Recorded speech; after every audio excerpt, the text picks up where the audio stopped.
दर्शक बंधु आसंता काली अर्थात 24 मार्च रे महाप्रभु श्री जगन्नाथंकर आदिक्षेत्र कंटिलो को आसुछंती भारत वर्षर महामहिम राष्ट्रपति श्रीमती द्रौपदी मुर्मू।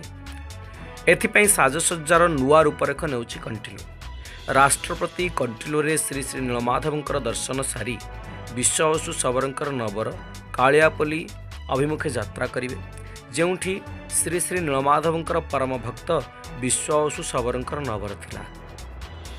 महामहिम राष्ट्रपति सर्वप्रथमे कंटिलो रे पल्टन पड़िया अभिभाषण देवे। यापर शबर राजा विश्वावसु सबरंकर नगर कालियापल्ली अभिमुखे यात्रा करिवे। एथि निमंते व्यापक प्रस्तुति एवं व्यापक कड़ाकड़ी कार्य अनुष्ठान वर्तमान परिस्थिति रे कंटिलोर समग्र जगार चेकिंग ठारू आरंभ करी कंटिलोर कालियापल्ली पर्यंत समग्र जगार चेकिंग मध्य होछि। जनगहलीपूर्ण जगह को किभଳି भाबरे फ्री करा जिवो, किभଳି भाबरे फांका करा जिवो, सेथि निमंते मध्य आमर प्रशासन प्रखर हे उठुछि।